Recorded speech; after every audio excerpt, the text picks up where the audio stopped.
Hello, may I introduce myself? I am NATO, the spirit of an alliance. My friends have come here to tell you the story of my life.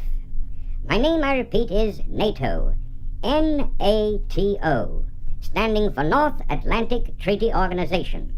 Now your questions, one at a time, please.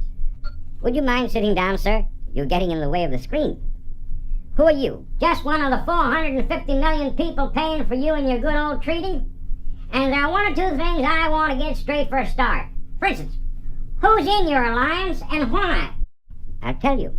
The North Atlantic Treaty, my friends, was signed on the 4th of April, 1949, by 12 free nations who banded together to protect themselves against communist aggression.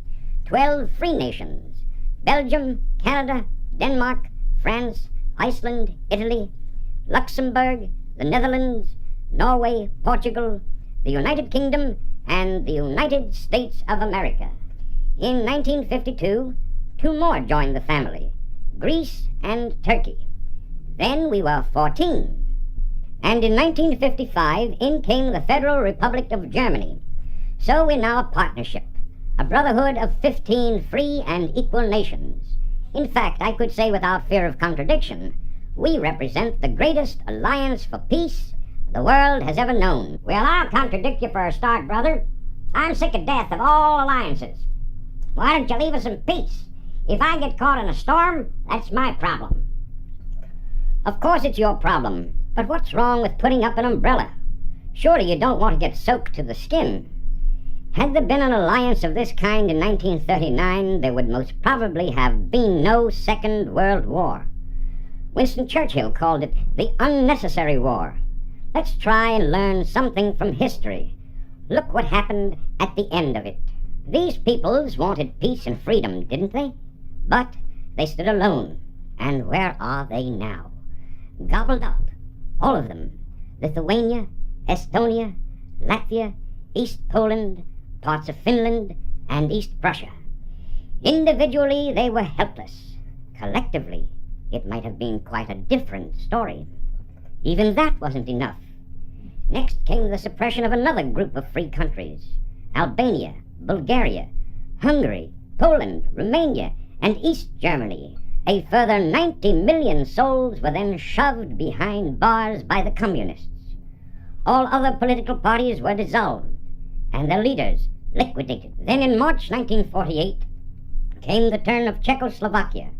Jan Mazaryk's death blew out the last lamp of freedom and truth in Eastern Europe. But that wasn't enough. All over the world, from Greece to Korea, from Turkey to Indochina, wherever trouble was breaking out, Moscow had a finger in the pie. After World War II, the Western powers demobilized their armies, navies, and air forces, but Soviet Russia still kept 5 million men under arms. Then the claw reached out too far. In August 1948, Russia decided, on a trivial pretext, to block all roads to Berlin and to starve the city to submission. But this time, the West stood firm. Every available aircraft was rushed into service in a sudden act of triumphal cooperation, and West Berlin was saved. The countries of the free world realized that only together could they avert further danger. 9 months later, on the 4th of April, 1949, I was born. Looking back, I must have been a tough little baby. In less than no time, I bellowed out my first words. An attack on any one of us is an attack upon us all. Fighting words for a babe in arms, but it didn't take me long to realize that words alone were of little value in the strange, rough world in which I found myself. Actions shouted louder. So, as quickly as possible, we set about mending our fences. They hadn't been touched for years, and there was a vast amount to do. The North Atlantic Treaty recognizes a simple fact: an alliance for the defense of the West is of no value unless it has teeth. So between us, we made some teeth. Teeth like these harm no one unless trespassing. They come too close. Like NATO, they're purely defensive. They serve to make any potential aggressor think twice before attacking any one of us. Right? Any questions? No. Then I'll read from the opening paragraph of the treaty. We desire to live in peace with all peoples and governments. We are determined to safeguard the freedom, common heritage, the civilization of our peoples founded on the principles of democracy, individual liberty, and the rule of law. We seek to promote stability and well-being in the North Atlantic area. We are resolved to unite our efforts for collective defense and for the preservation of peace and security. Any questions? You bet there are. I admit it all sounds fine, but how on earth can 15 different nations unite their efforts? Too many cooks spoil the broth. Ah, yes, but many hands make lighter work, and we are 15 good companions. Believe me, it doesn't take long to learn to pull together when you'll find yourselves all in the same boat. Let me show you how NATO works. Let's compare the working of the human body to the working of NATO. First of all, you have to have a head. There it is, the brain of NATO, the North Atlantic Council. Each of the 15 member countries is represented, as in the case of the United States, either by their cabinet members or by special ambassadors. They meet as a rule once every week in Paris. They discuss all their common problems, political, military, economic, cultural. The chairman of the council is the Secretary General. His international staff is like the bloodstream of the NATO body. They keep things moving. Drawn from all the NATO nations, once they take up their post, they become responsible to NATO alone. To make its decisions, the council needs assistance and advice. So the nervous system connects the brain to the nerve ends of NATO, the council committees. Just as on the council, all member nations are represented on these committees.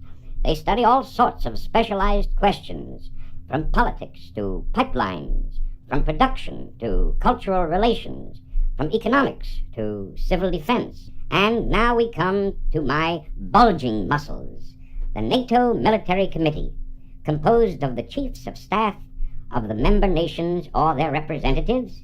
It meets regularly to discuss the military problems of the Allies.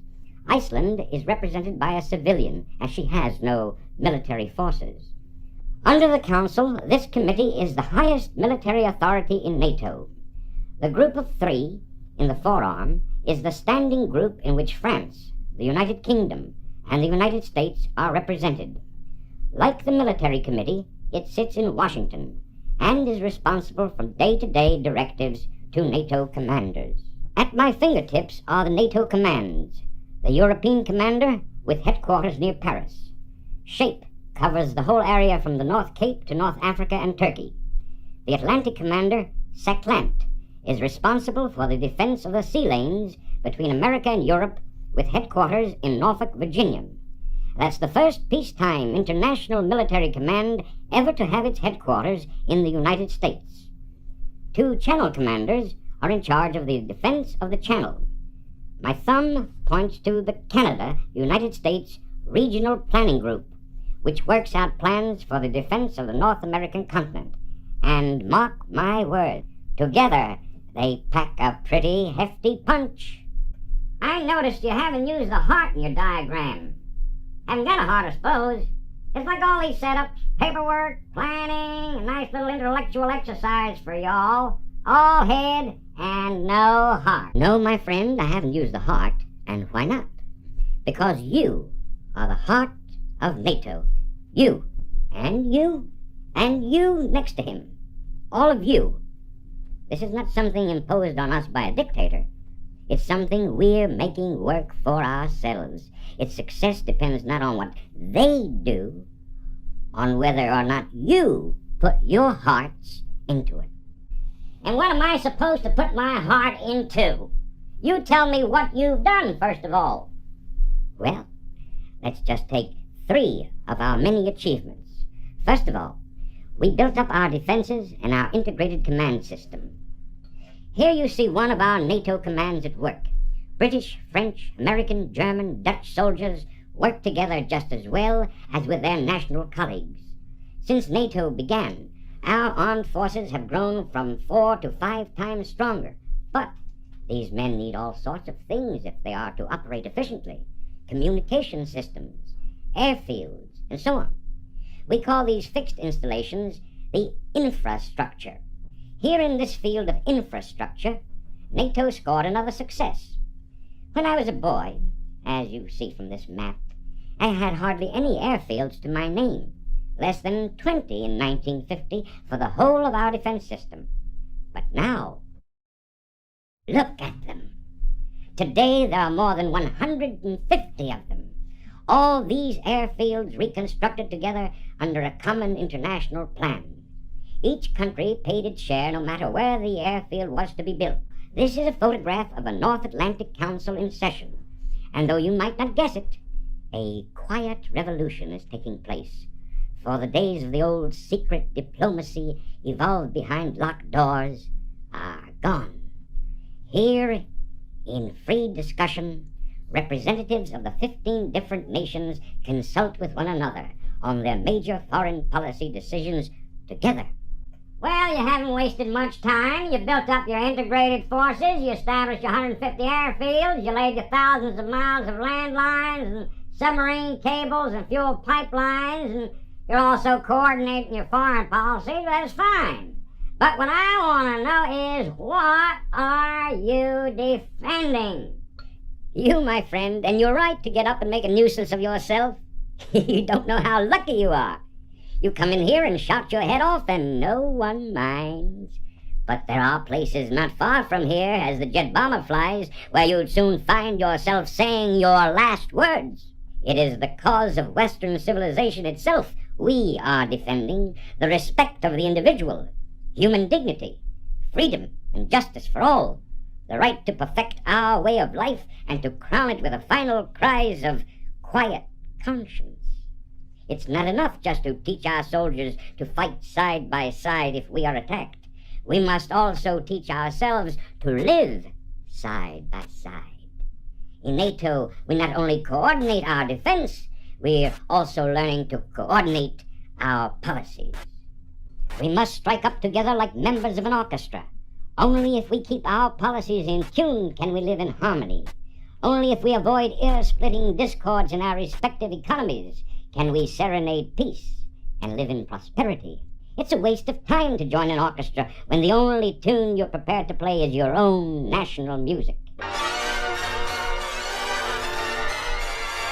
Not bad, I get the point. I think I'm getting to like you and your ideas, now I'm getting to know you.